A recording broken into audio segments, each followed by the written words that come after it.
Why me?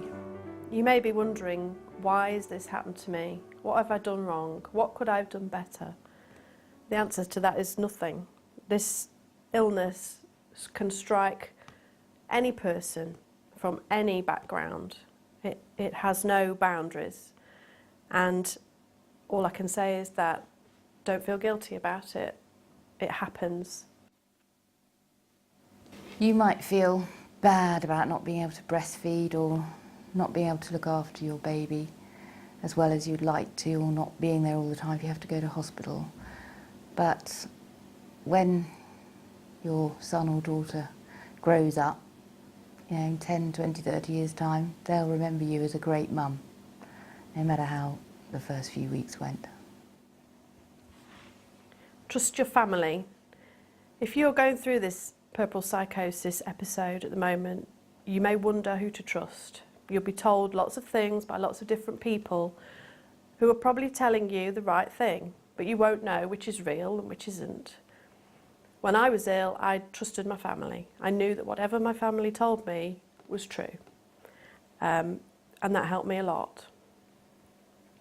If you're the partner or relative of somebody going through this illness, talk to them.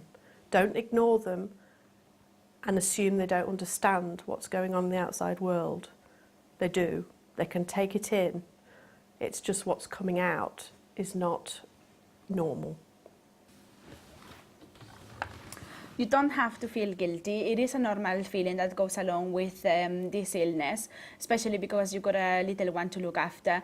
But it is natural to feel guilty as a mum. It's really nothing to do with the illness, and you will feel better. That feeling will go away. Symptoms can be bizarre. Some people suffering this illness can get hung up on various things. You could avoid purple yoghurt, for instance, because puerperal psychosis sounds like it's connected to the colour purple.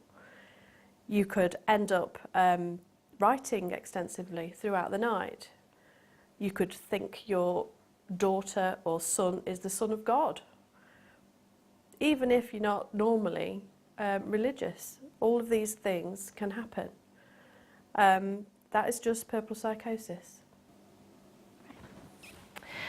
For me and my husband, I think one of the things that helped us to get through the experience best was having friends and family around us.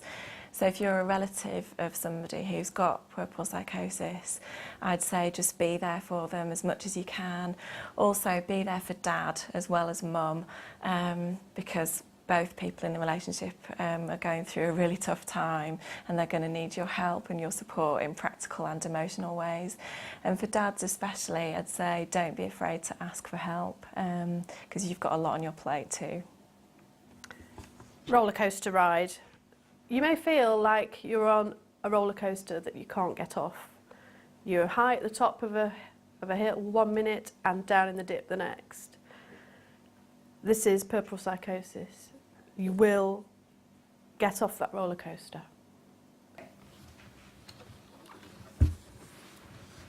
You will get better after having an episode of puerperal psychosis. You will recover. You wouldn't be like that for the rest of your life. Just make sure you get the right support and help from your local services. Once you're feeling your old self again, you might want to think about having another baby. So if you do, really make sure you get as much information as you can and prepare yourself really, really well and get lots of advice. And if you do that, then it isn't out of the question. For somebody suffering with puerperal psychosis, you will recover. You will get there, you'll get back to the life you had before, and things will be okay with your little one. But recovery is a journey. It involves quite a lot of ups and downs, just the same perhaps as lots of people's lives do with a little baby, but you will get there.